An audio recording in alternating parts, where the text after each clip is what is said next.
오늘은 시험을 받으시는 예수님이라는 그런 제목으로 하나님 주시는 은혜를 피차 받도록 하겠습니다. 여러분, 시험에는 두 가지가 있다는 거에 여러분 이미 다 아실 겁니다. 뭐냐면 하나님께서 연단을 위해 우리에게 허락하시는 시험이 있어요. 그리고 마귀가 우리를 범죄하게 하고 타락하게 만들기 위해서 오는 시험이 있습니다. 보통 마귀가 주는 것은 우리는 이제 유혹이다, 이렇게 보통 얘기를 하겠죠. 그런데 그럼 마귀가 주는 거니까 하나님은 전혀 상관이 없느냐? 여러분, 그것이 시험이 됐든 유혹이 됐든 뭐가 됐든 궁극적으로는 하나님이 다 허락을 하시기 때문에 가능하다는 사실을 우리는 알아야 합니다. 우리 욥기를 보면 알 수 있듯이 하나님이 허락을 하셔야 그것이 가능한 거예요.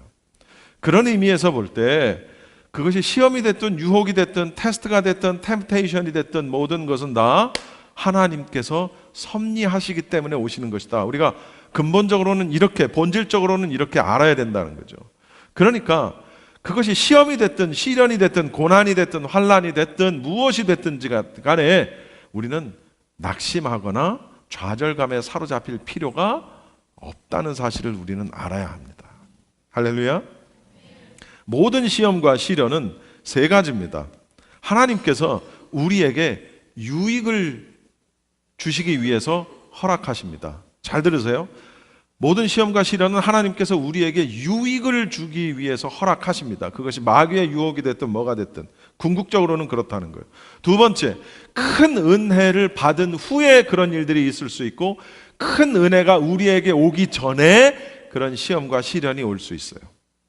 세 번째, 우리가 큰 그릇으로 쓰임을 받기 위해서 큰 축복을 우리에게 허락하시기 전에 전조증상처럼 우리에게 그런 것들이 올 수 있다라는 겁니다. 절대로 명심하시기 바랍니다. 잊지 마세요. 본질적으로 그렇다라는 겁니다. 그런데 어쨌든 시험이 됐든 시련이 됐든 뭐가 됐든지 간에 연약한 우리 입장에서는 그걸 감당하기가 참 어려울 때가 있어요. 그렇죠? 넘어지고 깨지고 회복하지 못하는 사람들도 간혹 있고, 예수님께서 40일 금식을 하신 후에 마귀의 시험을 받으시는 장면이 오늘 이 장면입니다. 여러분 아마 이 본문은 수도 없이 읽으셨을 거고 수도 없이 설교를 들으셨을 건데, 말씀을 한 절 한 절씩 보면 예수께서 성령의 충만을 입어 요단강에서 돌아오사 광야에서 40일 동안 성령에 이끌려, 요단강에서 세례를 받으시고 난 다음에 성령의 충만함을 덧입으신 예수님이 또한 성령에 이끌려서 광야에서 40일 동안 금식 기도를 하시면서 마귀의 시험을 받으시는 그런 장면입니다. 이끌린다, 성령에게 이끌린다라는, 여기서 말하는 이끌린다라는 것은 원어가 에게토라는 건데 시제가 미완료 수동태입니다. 수동태라는 건 내 의지가 아니라 상대방의 의지로서 내가 끌려가는 걸 말하는 거죠. 그렇죠? 능동태는 내가 끌고 가는 거고. 그러니까 예수님이 성령에 잡혀서 끌려가시는 모습을 말하는 거예요. 근데 이게 미완료예요. 미완료라는 건 끝나지 않았다는 거예요. 무슨 얘기냐? 예수님이 시험을 받으시는 내내 성령의 인도 아래 계셨다라는 그런 얘기입니다. 여러분, 오늘 결론에 얘기하겠습니다만 미리 하나 말씀을 드리면 성령이 충만해도 시험을 받을 수 있다는 거예요. 그리고 또 하나, 성령이 충만해야 그 시험을 이길 수 있다는 사실을 우리는 명심해야 돼요. 이건 결론 부분에 가서 다시 얘기하겠습니다. 2절에 보시면 마귀에게 시험을 받으십니다. 어떤 시험을 받으시냐? 40일 동안 아무것도 잡수지 않았으니까 얼마나 배가 고프시겠어요? 얼마나? 저는 사흘 동안 금식을 한 적이 있는데 그것도 강제로, 내 의지가 아닌 강제로. 그래서 더 힘들었던 것 같아요. 사실은 내 의지로 해서 할 만할 때 사흘 금식을 하면 그렇게 힘들지 않대요, 금식을 할 때. 근데 내 의지가 아니었어요. 와, 죽는 줄 알았어. 아주 그냥 내가 이를 벅벅 깔면, 기도는 무슨 기도, 그냥 배 채우느라고 수돗물만 엄청나게 들이켰어요. 그 기억이 지금도 아주 트라우마처럼 남겨 있어서 금식 그러면 이렇게 돼요. 근데 40일을 금식을 했으니 얼마나 힘드셨겠어요. 아무것도 먹지 못하면 그것이 육체적인 것이든 영적인 것이든 굶주림이라는 것은 우리에게 어떠한 모양으로도 시험을 줍니다. 그래서 3절에 마귀가 말합니다. 네가 만일 하나님의 아들이어든 이 돌들을 명하여 떡이 되게 하라. 이 말은 마귀가 예수님이 하나님의 아들, 즉 신성을 가진 분인 것을 몰랐기 때문에 한 게 아니에요. 이런 겁니다. 마귀는 40일 전에 세례를 받으셨잖아요. 세례 요한한테. 세례 요한을 받으실 때 하늘의 음성이 들리면서 환상이 보이고 이러한 모든 것들이 사실일진데 너는 어째서 이렇게 줄인 채로 그냥 있느냐? 내 앞에서 능력을 보여서 네가 하나님의 아들임을 입증해 보라라는 그런 의미로 우리가 해석할 수 있어요. 자, 무슨 얘기냐? 마귀의 첫 번째 시험은 배고픔을 해결하는 거였어요. 다시 말하면 육체적인 것이고 물질적인 것이었다는 겁니다. 첫째 아담을 마귀가 무엇으로 유혹했습니까? 먹는 것으로 유혹했어요. 그렇죠? 먹는 것으로 유혹해서 첫째 아담은 넘어졌어요. 그 유혹에 넘어갔어요. 그러나 예수님은 둘째 아담이십니다. 둘째 아담이신 예수님도 역시 먹는 문제를 가지고 유혹하고 있다는 거예요. 그러니까 이 먹는 문제, 육체적인 문제가 얼마나 큰 것이냐라는 거죠. 인류의 죄가 들어온 건 먹는 것 때문에 들어왔다는 거예요. 그랬더니 예수님이 4절에 뭐라고 말씀하시냐면 기록된 바 사람이 떡으로만 살 것이 아니라 하셨어요. 그러면 기록된 바라는 건 무슨 얘기예요? 예수님이 성경을 인용하셨다는 거예요. 무슨 성경? 구약 성경을 인용하셨다는 거예요. 이 말씀은 어디 나오냐면 신명기 8장 3절에 나옵니다. 너를 낮추시며 너를 줄이게 하시며 또 너를 알지 못하며 네 조상들로 알지 못하던 만나를 내게 먹이신 것은 시작 사람이 떡으로만 사는 것이 아니요 여호와의 입에서 나오는 모든 말씀으로 사는 줄을 네가 알게 하려 하심이니라. 이 말씀을 예수님이 인용하신 거예요. 돌 가지고 떡을 만들어라 했더니 사람이 떡으로만 살 것이 아니라 여호와의 입에서 나오는 말씀으로 네가 사는 줄을 알라라고 말씀하시는 거예요. 하나님께서는 이스라엘 백성들이 사람이 떡으로만 사는 게 아니다, 하나님의 입에서 나오는 말씀으로 산다라는 것을 가르치시기 위해서 때로는 굶주리게 하셨고 때로는 만나를 내리셔서 배불리 먹게도 하셨어요. 여러분, 예수님도 인간에게 떡이 필요하다라는 것을 부인하지 않으셨어요. 왜냐하면 예수님도 배가 고프셨죠. 예수님도 육신을 입고 있는 예수님, 하나님, 그분의 본체는 하나님이시지만 그분의 껍데기는 인간이었기 때문에 밥을 먹지 않으면 배가 고프고 일을 많이 하시면 피곤하시고 졸리시고 똑같은 우리와 육체를 가지고 계셨어요. 다만 사람에게 떡보다 필요한 게 뭐냐? 생명의 근원이신 하나님의 말씀에 대한 철저한 순종이 더 중요하다. 그것이 더 근본적인 것이다라는 걸 말씀을 통해 가르치시는 거예요. 그랬더니 마귀가 5절에 보면 또 예수님을 이끌고 올라가서 천하 만국을 보이면서 6절에 뭐라 그러냐면 모든 권위와 그 영광을 내가 너한테 주겠다. 이것은 내게 넘겨준 것이므로 내가 원하는 자에게 내가 줄 것이다. 마귀에 대한 두 번째 시험입니다. 이것은 무슨 시험이냐? 영적이고도 종교적인 시험을 지금 하고 있는 겁니다. 마치 이 마귀는 자기 자신이 세상 권세를 주관하는 권세자인 양 자처하고 있어요. 물론 어떤 의미에서는 일리가 있어요. 왜냐하면 성경도 인류의 타락 이후에 이 세상이 누구의 지배하에 있다고 말해요? 마귀의 지배하. 공중 권세 잡은 마귀의 지배 아래 있다고 얘기를 해요. 그러나 여러분, 마귀의 이러한 권세가 영원한 것입니까? 제한이 없습니까? 마귀의 권세는 일시적인 것이고 그 권세는 하나님께서 허락하셨기 때문에, 다시 말하면 하나님의 주권 아래에 있다라는 겁니다. 그러니까 이 시험의 본래적인 의도가 뭐냐면 예수님께서 십자가를 지지 않고 면류관을 얻어보라. 예수님한테 너 십자가 지지 않고 너 면류관을 얻어볼 수 있다, 뭐 세상의 모든 영광을 다 받을 수 있다라는 그 말 속에 그런 것들이 품어 있는 거죠. 하나님의 구원 계획을 완전히 좌절시키기 위한 그런 시험이었다는 거예요. 그러면서 7절에 네가 만일 나한테 절을 하면 다 네 거가 될 거야 라고 말을 하는 거예요. 여기서 말하는 절한다는 게 무슨 얘기냐면 완전한 복종을 이야기하는 겁니다. 나한테 여러분, 절을 아무한테나 합니까? 네? 아무한테나 하지 않죠. 존경의 의미입니다. 공경의 의미고 이제부터는 당신이 내 주인입니다라는 의미를 가진 것이 절을 하는 거예요. 그런 의미예요. 결국 마귀는 지금 이 시험을 통해서 하나님보다도 자기가 높아지려는 교만한 본성을 다시 드러내고 있다는 겁니다. 여러분, 마귀에게 절하는 것은 완전한 패배를 의미하는 겁니다. 그런데 우리는 때때로 마귀에게 절해요. 나도 모르는 사이에 절해요. 8절에 예수님이 또 그에 대해서 또 말씀하세요. 기록된 바, 또 구약 성경을 인용하세요. 주 너의 하나님께 경배하고 다만 그를 섬기라. 이것은 신명기 6장 13절에 나와 있는 말씀입니다. 내 하나님 여호와를 경외하며 그를 섬기며 그의 이름으로 맹세할 것이니라. 이 신명기 말씀을 그대로 또 인용을 하십니다. 예수님께서는 자신의 어떤 신적인 권능을 사용하시기보다는 우리와 같은 한 인간으로서 하나님의 말씀의 능력에 대한 공경, 또 하나님에 대한 경배의 모범을 우리에게 보여주고 계시는 겁니다. 할렐루야, 할렐루야. 여러분, 그러면서 또 시험을 하는 겁니다. 예루살렘에 가서 성전 꼭대기에 세우고 말을 하는 거예요. 네가 만일 하나님의 아들이면 여기서 뛰어내리라. 그런데 참 놀라운 사실은 예수님이 하도 성경 말씀을 가지고 반격을 하시니까 마귀도 성경 말씀을 가지고 이제 들이대기 시작을 하는 거예요. 여기 9절에 10절에 보면 기록되었을 때, 이건 누가 하는 얘기냐면 마귀가 하는 얘기입니다. 기록되었을 때 이제 성경 말씀을 또 들이대는 거예요. 마귀도 똑같이 하나님이 너를 위하여 그 사자들을 명하사 너를 지키게 하시리라 하였고, 11절 또한 그들의 손으로 너를 받들어 네 발이 돌에 부딪히지 않게 하시리라. 이게 마귀가 한 말인데 어디에 나온 말이냐면 시편 91편 11절에서 12절에 나오는 말씀이에요.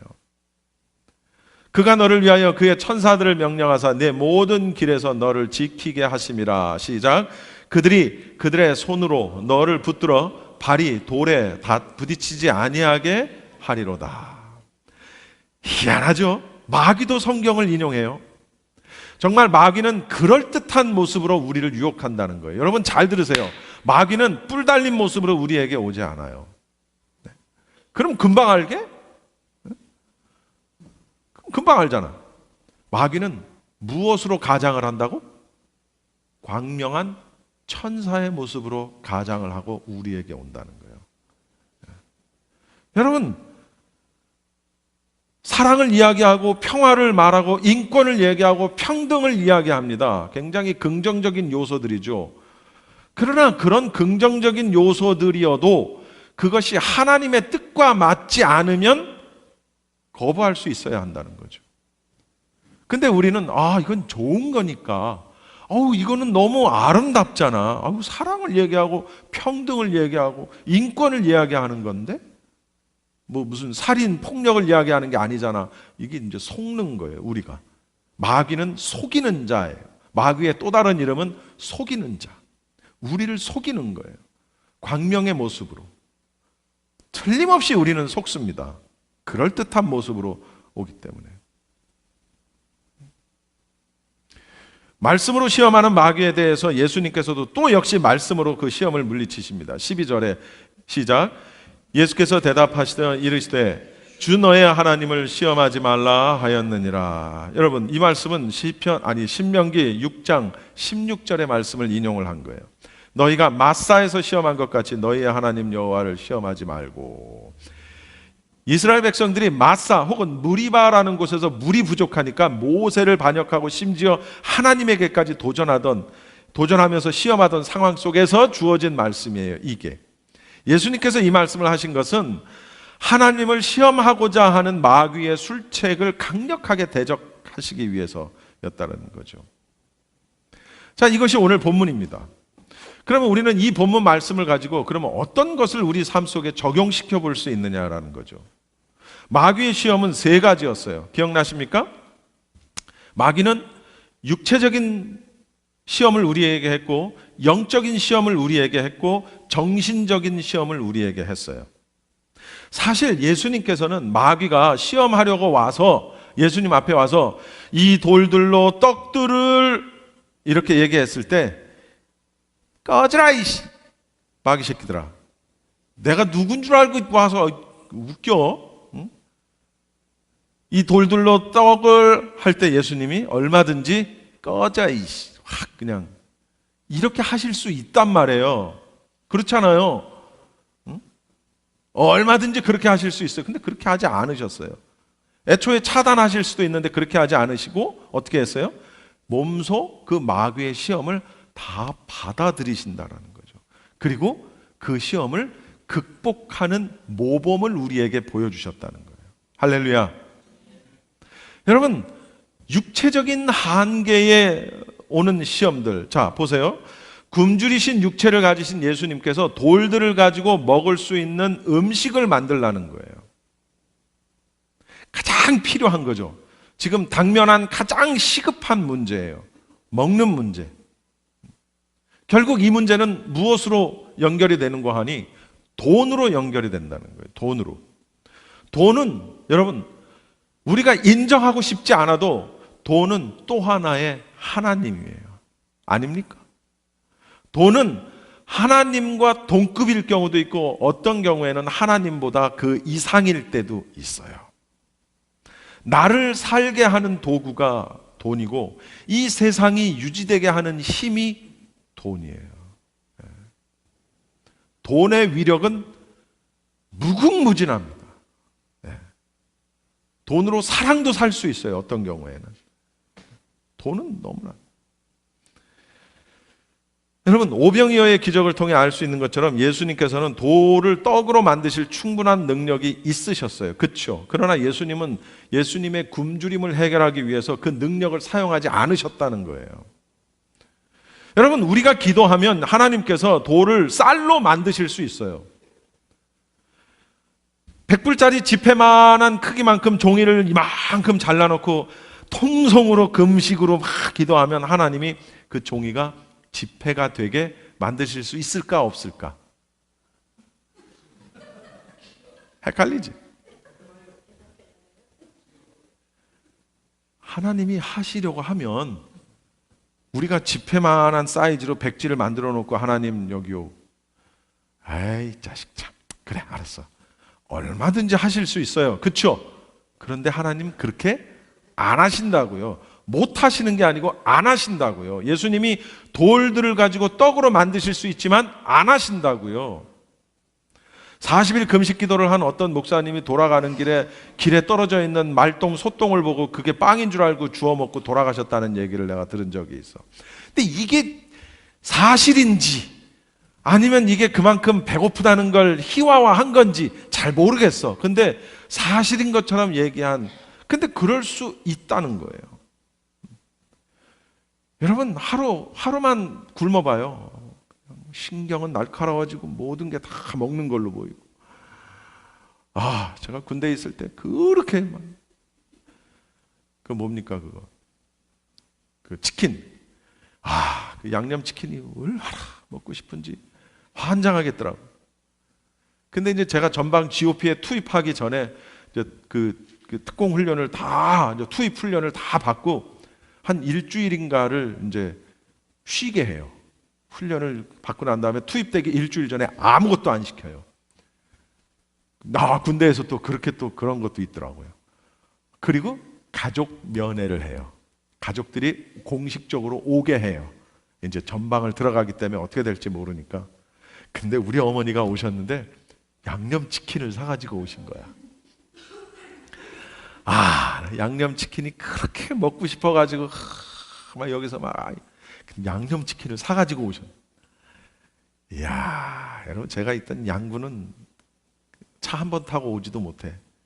멀기도 멀고 교통이 지금은 언제인지 지금 내가 군대에 있을 땐 80년대니까 몇십 년 됐잖아요. 그러니까 지금은 교통이 좀 나아졌겠지. 근데 그때는 제 친구가 와가지고 면회 왔다가 돌아가면서 병이 나가지고 그때 제 동생도 왔었는데 내가 어머니한테 얼마나 감사를 했는지, 엄마 내가 얼마나 치킨이 먹고 싶었는지 몰라. 근데 저 몸을 가지고 그걸 차를 몇 번을 갈아타고 오셨더라고요. 자, 무슨 얘기를 하려고 하냐면 예수님은 그렇게 충분히 하실 수 있지만 그 능력을 활용하지 않으셨다는 거예요. 하나님께서는 우리의 가난과 텅 비어버린 쌀독을 채우시기 위해 매 순간 우리에게 기적을 베풀어 주시지는 않는다는 거예요. 물론 구약 성경에서는 그런 이적을 베푸셨지만, 오병이어의 예수님의 기적도 베푸셨지만 그렇게 특별한 경우였던 거고, 그런 경우를 제외하고는 어떤 방법으로든 하나님은 사람들을 이용을 해서 채우시고 뭔가를 하게 하시고 하시지 그렇게 하시지 않는다는 거예요. 그러나 궁극적으로 여러분 중요한 것은 뭐냐면 성도는 말씀을 먹음으로써 우리의 생명이 유지가 된다는 사실입니다. 할렐루야. 따라서 지금의 배고픔을 채우기 위해서 우리의 영을 영적으로 빈사 상태를 만드는 건 그게 진짜 죽음이라는 겁니다. 이 말은 무슨 얘기냐면 여러분 잘 들으세요. 육신적인 배고픔을 채우기 위해서 영적으로 굶어 죽어도 되느냐? 아니라는 거예요. 이 말씀이 어디에 나오냐면 먹고 마시고 시집가고 장가가고 농사짓고 밭 갈고 장사하다가 홍수가 나서 물에 빠져 죽는 줄도 모를 수 있다는 얘기입니다. 이 얘기가 먹지도 말고 시집도 가지 말고 농사도 짓지 말라는 얘기가 아니고 내 영적 안테나가 내 몸의 안테나가 어느 방향을 향하고 있느냐를 보라는 얘기예요. 이걸 하라 하지 말아의 극단적인 표현이 아니고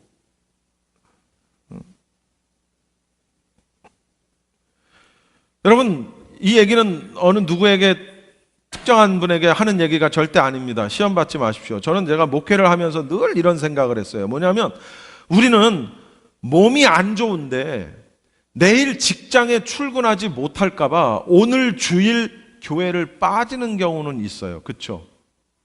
그렇지만 몸이 안 좋아. 내일 교회 못 갈 것 같은데 그러니까 오늘 직장 빠지고 쉬어야지. 이렇게 하는 사람은 없잖아요. 그런 사람 보셨어요? 어딘가에는 있을 수 있겠지. 그러나 저는 99.9% 그렇게 하는 사람을 본 적이 없어요. 몸이 아파. 교회는 안 가. 왜?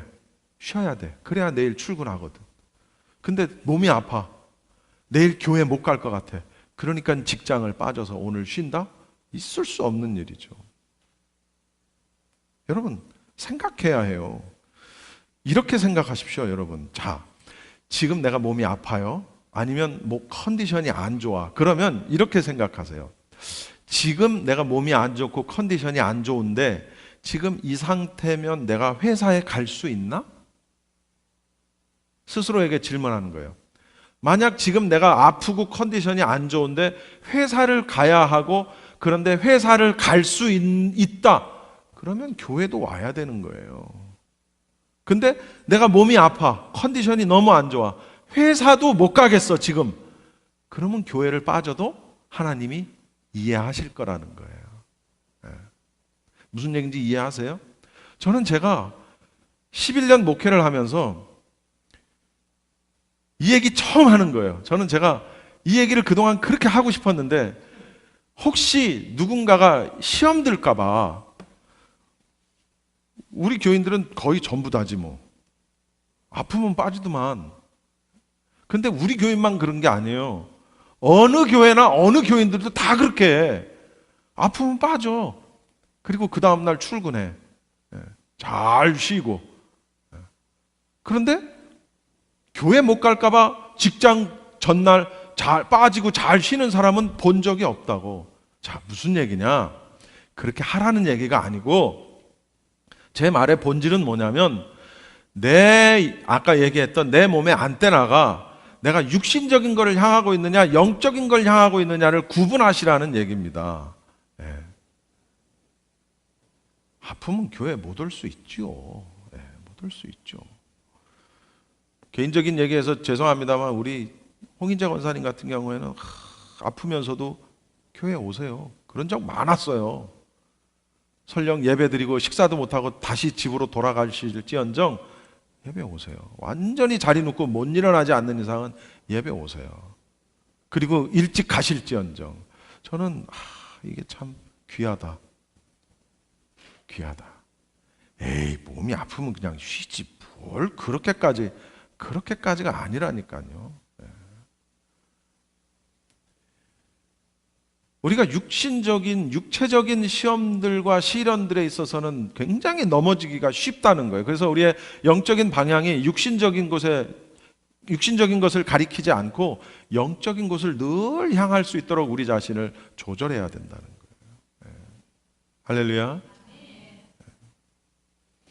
두 번째로 영적이며 종교적인 시험을 합니다. 마귀에게 절하고 순종하면서까지 온 세상의 권세와 권력을 얻고 싶어요.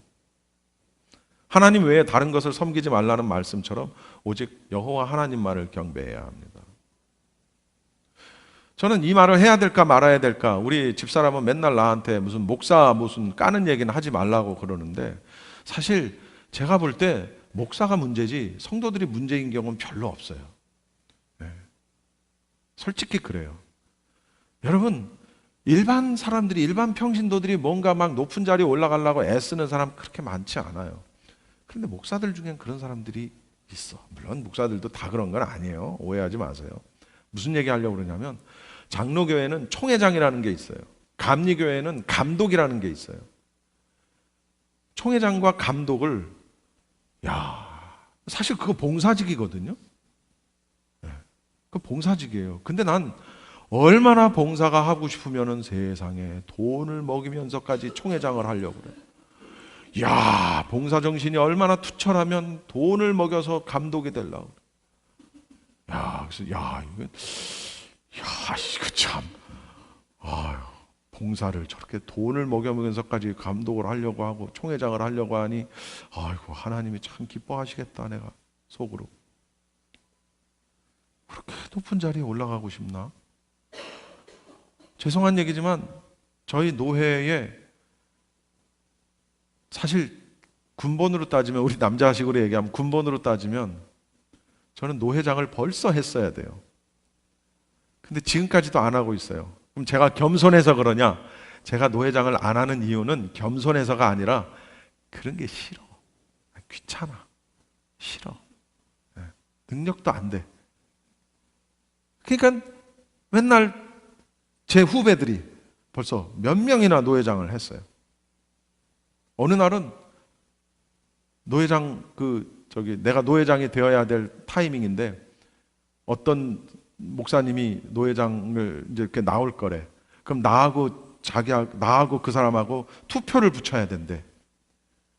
그래서 내가, 목사님, 그냥 그 사람 시키세요. 뭘 투표를 해. 시키세요. 나는요, 다 돌아가면서 한 번씩 하고 더 이상 할 사람이 없을 때 언젠가 한 번은 그래도 봉사를 해야 되니 그때 할게요. 그러니까 그 사람 시키세요. 그러니까 이제 투표 안 하고 그 사람이 됐어. 그 사람이 또 인격이 되신 분이더라고. 나중에 저한테 전화를 했어요. 목사님, 죄송해요. 목사님이 하셔야 되는데 제가 이렇게 후배가, 아이고 무슨 말씀이시냐고. 괜찮다고 하시라고. 여러분, 제가 잘났다고 지금 얘기하는 게 아니고, 봉사직은 봉사할 마음이 있고 열심히 할 마음이 있고 그렇게 겸손하게 들이대는 거지, 돈을 먹이면서 높은 데 올라가려고 하는 그런 욕심으로 하는 게 아니라는 거예요. 근데 몇몇 목사님들은 이렇게 어떤 그런 상황 속에서 마귀의 유혹에 넘어가고, 마치 자기가 그냥 교인들이 피 같은 헌금을 그걸 가지고 로비하고, 저는 그거 분명히 하나님이 죄 없다 아니하실 줄로 나는 믿어요. 그게 어떤 헌금인데, 여러분, 그냥 하루 종일 시장 한가운데서 먼지 뒤집어 써가면서 추위에 떨면서 남을 팔아가지고 헌금했는데, 그걸 가지고 자기 총회장 되겠다고, 감독 되겠다고 로비하는 로비 자금으로 쓰면 그게 말이 됩니까? 말이 안 되죠. 저는 그건 누구 죽이는 살인죄보다 더 큰 죄라고 난 생각하는 사람이에요. 마귀에게 절하고 순종하면서까지 온 세상에 어떤 세상의 권력과 권세를 얻고 싶어하는 거 안 된다는 거예요. 그리고 세 번째로 정신적인 한계를 이야기합니다. 성전 꼭대기에 올라가서 뛰어내려라. 이게 무슨 얘기냐면, 하나님이 너를 이렇게 받아주실 것이다. 하나님을 시험하라는 거예요.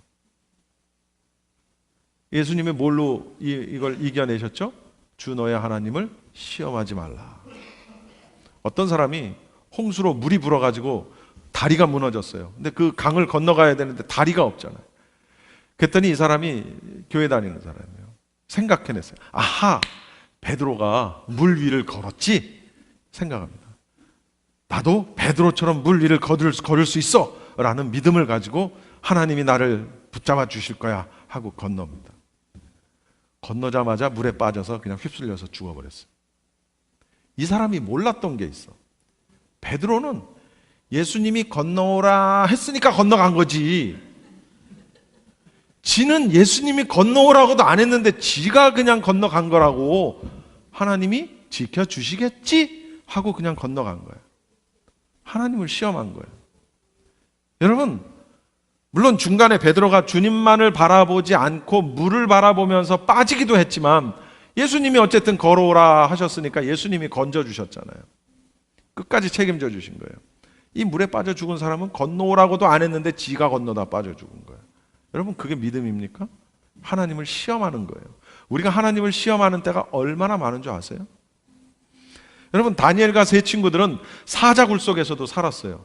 풀무불 속에서도 살았어요. 그러면 이따가 저하고 한번 사자굴에 한번 들어가 볼까? 어떤 유튜브 보세요. 어떤 정신없는 남자가 사자 우리에 들어가 가지고 막 사자한테 막 이러면서 막 진짜 안 죽었어. 왜 안 죽어? 그냥 막 이제 그 경비하는 사람들이 그냥 사자가 다가가지 못하도록 막 풀무불 속에 들어가도 안 타니까 우리 한번 들어가 볼까? 여러분, 다니엘과 세 친구들은 아무런 동기 없이 신앙적인 객기를 부리면서 스스로 위험을 자초한 게 아니라는 거예요. 하나님을 시험한 게 아니라고. 스스로 위험을 자초하면서 하나님의 기적을 바라는 거는 그게 시험이라는 거예요.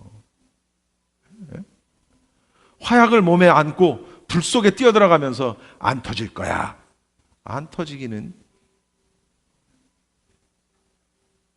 여러분, 그렇게 하면 안 된다는 거예요. 세 가지 시험. 육체적인, 영적인 시험, 그리고 정신적인 시험. 이 세 개 안에, 카테고리 안에 다 들어가겠죠. 우리가 당하는 인생 일상에서의 시험이. 이거 빼고 뭐 다른 거 있어요? 그 어떤 것이 됐든 이 세 가지 범주 안에 다 들어갑니다. 예수님은 이 시험을 몸으로 받으시면서 그걸 극복하는 방법을 알려주신 거예요. 무엇으로 극복하셨어요? 셋 다 말씀으로 극복하셨어요. 말씀으로. 능력으로 극복하신 게 아니에요. 예수님이 뭐 손에서 불이 나가고 입에서 불이 나가고 막 천둥 번개를 쳐서 마귀를 쓰러뜨리셨다면 우리는 시험을 이길 만한 근거가 없는 거예요. 근데 예수님은 모두 다 말씀으로. 그랬더니 마귀도 말씀으로 시험해요. 근데 역시 그것도 말씀으로 이겨내셨어요. 그게 무슨 얘기냐? 여러분, 말씀이 우리 안에 없으면 우리는 시험 받을 때 그냥 넘어질 수밖에 없다는 거예요. 그러니까 설교를 잘 듣는 게 얼마나 중요한지 아세요? 설교를 30분, 40분밖에 안 되는 짧은 이 설교를 잘 들으시는 거, 여러분 성경을 읽으시는 거, 그리고 오후에 성경 공부하잖아요. 성경을 공부하는 거, 이거 다 왜 합니까? 여러분, 간단해요. 믿음은 들음에서 나는 거예요. 뭘 들어? 말씀을 들음에서 나는 거예요. 그러니까 설교를 얼마나 잘 들어야 돼요. 말씀을 얼마나 잘 읽어야 되고 성경을 얼마나 공부를 잘해야 돼요. 예수님은 기적적인 능력을 가지고 마귀의 시험을 이기신 게 아니라니까. 말씀으로. 그 얘기는 우리도 말씀으로 마귀의 시험을 이길 수 있다, 물리칠 수 있다라는 거예요. 예수님이 말씀으로 하셨으니까. 그러니까 우리는 졸면 안 돼요. 공부해야 돼요. 말씀에 집중해야 돼요. 딴 데 보지 말고.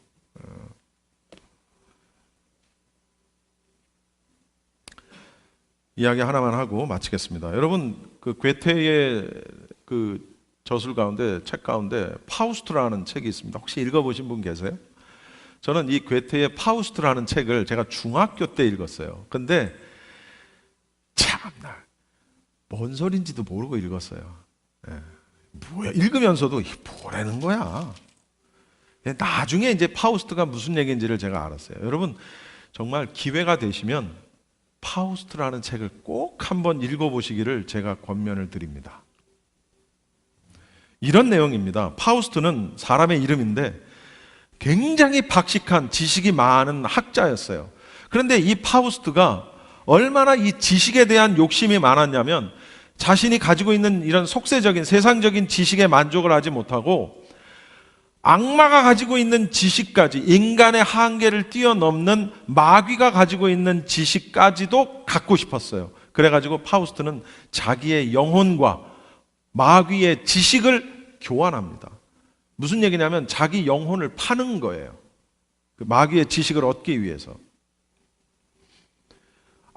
마귀는 무한한 지식과 세상적인 쾌락을 위해서 이 악마와 함께 그 자신의 영혼을 팔면서 협약을 맺게 되는 거예요. 그래서 악마는 파우스트에게 흑마술이라는 지식을 가르쳐 줍니다.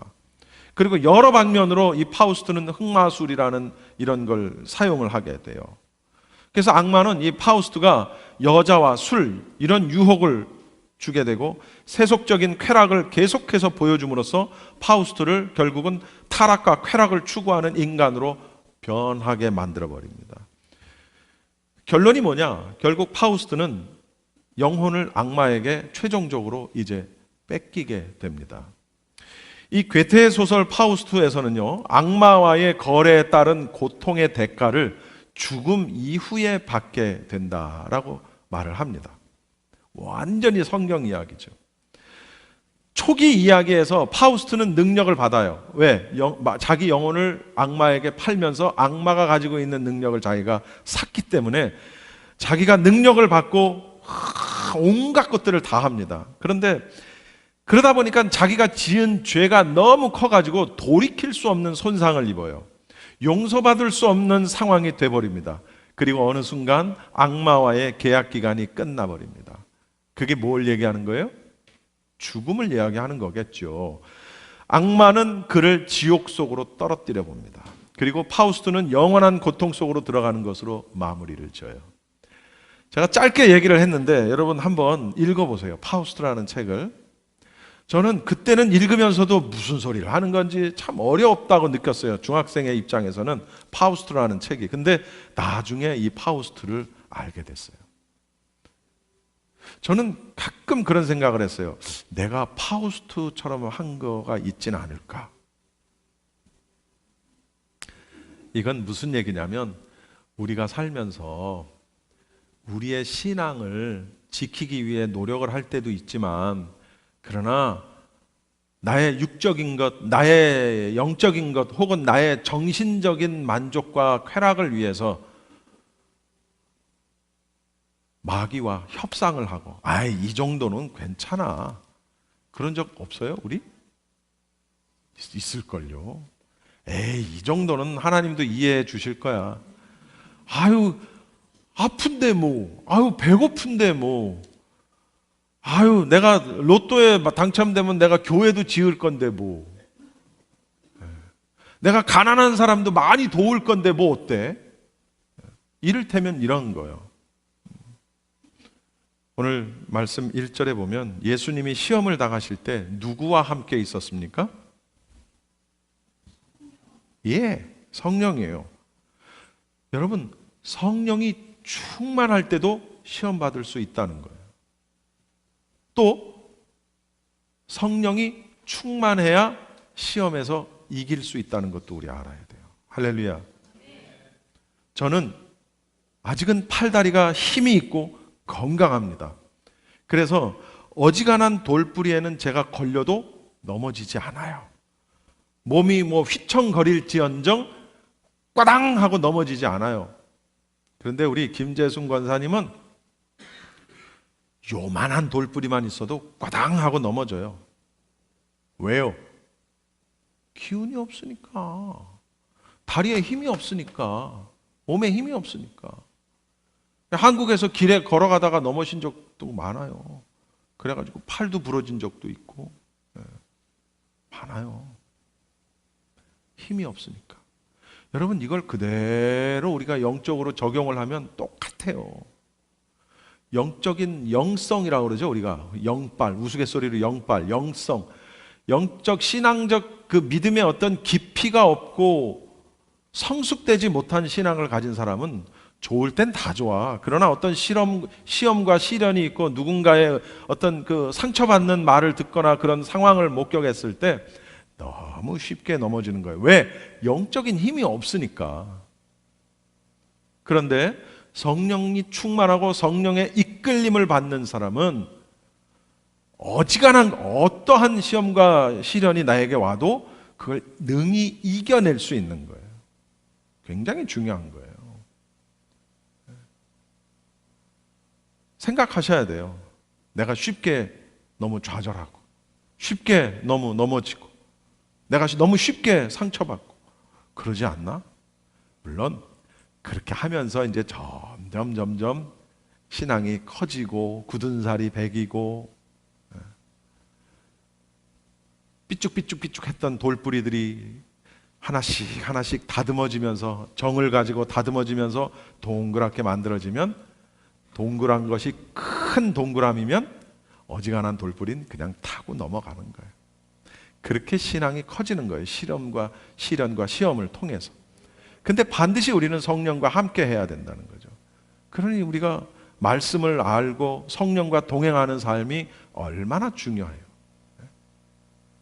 사랑하는 우리 성도 여러분, 저를 포함해서 우리 모두 정말 성숙한 신앙, 그 어떤 마귀의 시험에도 넘어지지 않고 속상하지 않고 상처받지 않는, 또 혹 속상하고 좌절하고 낙심했다 손 치더라도 너무 오랜 시간이 걸리지 않아서 그걸 회복하고 극복할 수 있는 그런 믿음, 그런 믿음을 우리가 가져야 돼요. 그렇지 않으면 결국은 파우스트가 자기 영혼을 팔아 영원한 지옥에 떨어지는 것처럼 그렇게 되고 말아요. 계속 자기 합리화만 하다가. 무슨 얘기인지 이해하시겠죠? 기도하겠습니다.